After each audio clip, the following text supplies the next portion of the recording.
হচ্ছে যে আমি কি বলি। আপনারা যতটুকু মনে করতেছেন যে শুধু একটা কর্তৃপক্ষ দেখতেছে, তা না, দুইটা কর্তৃপক্ষ দেখতেছে,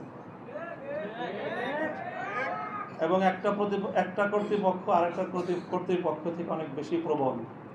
একটা জমিনের কর্তৃপক্ষ আর একটা আসমানের কর্তৃপক্ষ। আমি আপনাদের কাছে দোয়া চাই, জমিনের এই কর্তৃপক্ষ আসমানের কর্তৃপক্ষের প্রভাব যেন আমার উপর বেশি থাকে।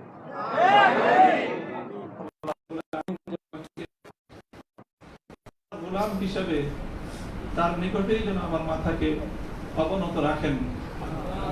এই দোয়া আপনারা সকলে আমার জন্য নিভৃতে একান্তে করবেন।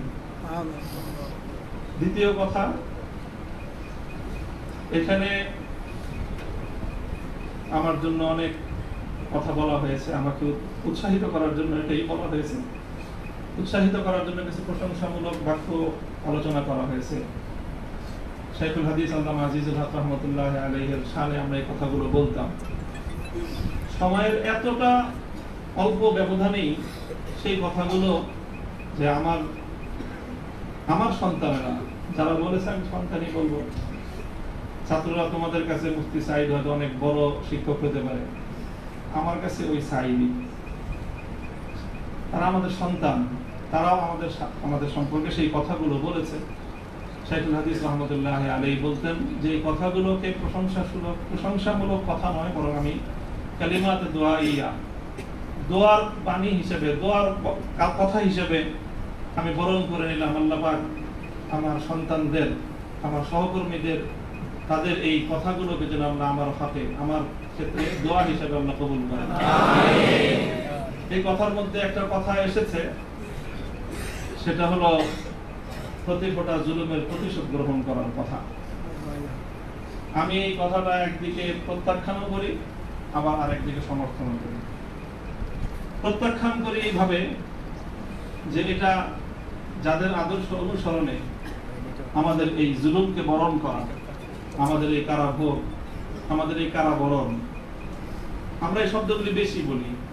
কি বললাম? কারাভোগ, কারাবরণ। কারা নির্যাতন তো বলবো যত কম বলা যায়। কারা নির্যাতন নয়, আসলে তো এটা কারাবরণ। আমরা তো জেনে বুঝেই এই পথে পা বাড়িয়েছি। কেউ যদি মনে করে থাকে যে আমরা জানি না, তাহলে এটা তাদের মিস ইনফরমেশন। আমরা জানি আমাদের এই পথে চলতে গেলে এই পথটা কুসুমাস্তীর্ণ নয়। এই পথে লাল গালিচা থাকে, কখনো কখনো প্রতীকী অর্থে লাল গালিচা থাকে, তবে সেই লাল গালিচার লালিমাটা যতটা না গালিচার রং দিয়ে লাল হয়, তার চেয়ে বেশি লাল হয় ভাইয়ের শাহাদাতের রক্তের মাধ্যমে। শাহাদাতের রক্তের নজরানা দিয়েই আমরা সেই পথে ইনশাআল্লাহ পৌঁছবো, যে পথে শাপলা চত্বরের ভাইয়েরা শাহাদাতের রক্ত দিয়েছে, যে পথে আমার হাটহাজারীর সন্তানেরা শাহাদাতের রক্ত দিয়েছেন, যে পথে আমার বিবাড়িয়ার ব্রহ্ম শহীদ বাড়িয়ার বীর শহীদানেরা যে পথে আত্মত্যাগ স্বীকার করেছেন, আমরা তাদের সে পথকে ভুলবো না। তাদের সেই শাহাদাতকে আমরা কোনো সময়, সেই শাহাদাত অস্বীকার করার কোনো প্রবণতাকে এক মুহূর্তের জন্য বরদাস্ত করব না।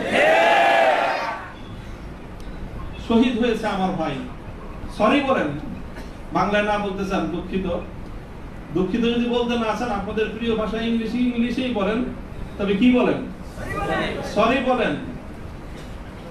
সে রক্তকে অস্বীকার করার চেষ্টা করবেন না। শাহাদাতের শহীদের রক্তের সঙ্গে গাদ্দারি করার মতো সেই বেঈমান পরিবর্তন কাজেই যে কথা বলতেছিলাম, যেটা কারাবরণ আমাদের, কারণ নির্যাতন তো অনেক পরের কথা। আল্লাহ পাক রব্বুল আলামিন কারা এই কষ্ট থেকে আমাদের সকলকে হেফাজত করেন। প্রতিশোধের যে কথাটা, সেটা আমরা তো পয়গম্বর আলাইহিস সালামের অনুসারী। নবী ইউসুফ আলাইহিস সালামের সেই বাণী, লা তাসরিবা আলাইকুমুল ইয়াউম, গতকালকে আমি বলেছি, আজও বলছি, আমরা কোনো প্রতিশোধ গ্রহণ করি নাই, করতে চাই না। করার প্রবণতা কখনো যদি আমাদের মন থেকে উদ্গত হয়, সেটা হলো ইন্নামা যালিকা মিন্নী ওয়া মিনাশ শাইতান। শয়তানের প্ররোচনায় কখনো হয়তো আমরা ব্যক্তিগত আক্রোশে প্রতিশোধের কথা বলে থাকতে পারি, কিন্তু আমরা প্রতিশোধ পরায়ণ নই। এই হিসাবে আমি প্রতিশোধের এই শব্দকে প্রত্যাখ্যান করলাম। তবে অন্য আরেক অর্থে আমি প্রতিশোধের শব্দকে সমর্থন করছি। শুধু সমর্থন নয়, বরং আমি আমার পুনর্ব্যক্ত করছি যে আমরা প্রতিশোধ নিব। আমাদের সেই প্রতিশোধ হবে সেই প্রতিশোধ যেই প্রতিশোধ হিজরতের আগ পর্যন্ত 12 বছরের জুলুম এবং নির্যাতনের প্রতিশোধ মক্কা বিজয়ের মাধ্যমে আল্লাহ নবী গ্রহণ করেছেন। আল্লাহ নবী মক্কা বিজয়ের পরে সেই সকল অপরাধীদেরকে ক্ষমা করার মধ্য দিয়ে সেই জমিনে আল্লাহর দ্বীনের ঝান্ডা সমুন্নত করার মধ্য দিয়ে মধুর প্রতিশোধ নিয়েছিলেন। আমি আবার বলছি, এদেশে ভাড়াটিয়া থাকবো না, ভাড়াটিয়া হিসেবে থাকবো না। এই জমিনের মালিকানা সূত্রে এদেশে বসবাস করি। এই জমিনকে আল্লাহর জন্য মুক্ত করেই ছাড়বো ইনশাআল্লাহ। আল্লাহর দ্বীনের বিজয়, সেটাই হবে আমাদের পরম প্রতিশোধ। এবং আমাদের যারা আমাদেরকে শত্রু ভেবে আমাদেরকে নিঃশেষ করার চেষ্টা করেছে, অপমান করার চেষ্টা করেছে, আমরা তাদেরকে সম্মানিত করে প্রতিশোধ নেব। আমরা তাদেরকে আদর্শের সোনালী পথে বরণ করে নেওয়ার মধ্য দিয়েই আমরা ইনশাআল্লাহ আমাদের আদর্শের বিজয়ের প্রতিশোধ গ্রহণ করব। আল্লাহ রাব্বুল আলামিন আমাদেরকে সে তৌফিক দান করুন। আমিন। আরেকটা কথা বলা হয়েছে, অনেকের কথার মধ্যে আসছে যে একটা ভবনের আলোচনা। এই ভবনটার গুরুত্ব একসময় আমার কাছেও খুব ছিল, 3 বছর আগেও খুব ছিল। যখন শুনলাম যে ভবনটা চলে যাচ্ছে, আমি তখন সর্বপ্রথম 2 রাকাত সালাতুল হাজাত করে দোয়া করেছিলাম যে আল্লাহ যেন খায়রের ফয়সালা করেন। আর এরপরে এখন আমার অনুভূতিটা হলো যে এরকম ভবন না থাকাই ভালো। না থাকা ভালো কেন? দাস্তারে না দারে মা গমে পেয়েছে না দারে মা হেয়েছে না দারে গমে হেয়েছে না দারে। এইরকম ভবন টবন থাকলে এগুলোকে রক্ষা করার জন্য ডানে বামে অনেক কিছু তাকানোর প্রয়োজন হয়। ভবনও নাই, রক্ষা করার জন্য কার পায়ের কাছে তেল মারার দরকার। আজ এখানে মাদ্রাসা, কালকে ইনশাআল্লাহ শাইখুল হাদিসের সন্তান মাহফুজুল হক সাহেব যদি নদীর পারে যে বসেন, ইনশাআল্লাহ এই কেরানীগঞ্জের ওই একেবারে ধুলের চরে বা কোন রুটের চর, কোন চরের মধ্যে এর চেয়ে বড় মাদ্রাসা হবে। প্রয়োজন নাই ভবনের, প্রয়োজন নাই মাদ্রাসার স্থাপন কোন সম্পত্তি। ওই পুরাতন যুগে ফিরে যেতে হবে আমাদের। স্থায়ীভাবে আমি এই কথা বলতেছি। এই বিশাল বিশাল আলিশান ইমারত সাজায়, আর সেই ইমারতের মধ্যে সুন্দর সুন্দর আরামদায়ক বিলাসী রুম সাজায়, সেখানে বিলাসী এলেম চর্চা। আমি এই কথাটা আমার কাছে খুব মনে পড়ছে, বিলাসী এলেম চর্চা। আজকে আমাদেরকে এই বিলাসী এলেম চর্চায় পেয়ে বসেছে। বিলাসী এলেম চর্চার পথ বাদ দিয়ে আমাদের আকাবের এবং আসলাফদের মতো সেই খেজুর গাছের তলায়, বট গাছের নিচে সালাদ চাটারের উপর বসে আমাদেরকে আল্লাহ ও আল্লাহর রাসূলের তালিম দেওয়ার সেই সবক গ্রহণ করতে হবে। তাহলে ইনশাআল্লাহ আমরা বাতিলের তাফতে তাউসকে উল্টে দিয়ে সেখানে আমরা কালেমার ঠান্ডা সমন্বিত করতে পারব। মোল্লা মুহাম্মদ ওমর রাহিমাহুল্লাহু তাআলা তিনি সারা পৃথিবীর সুপার পাওয়ারের সাথে টক্কর দিয়েছিলেন। আমাদের বাংলাদেশের মধ্যে কোনো গণভবন আর সংসদ ভবন, বঙ্গভবন কিছুই ছিল না। কান্দাহারের ছোট্ট একটা ঘরের মধ্যে ভাঙ্গা খাটের উপরে বসে টক্কর দিয়ে দিলেন তো সুপার পাওয়ারের সাথে।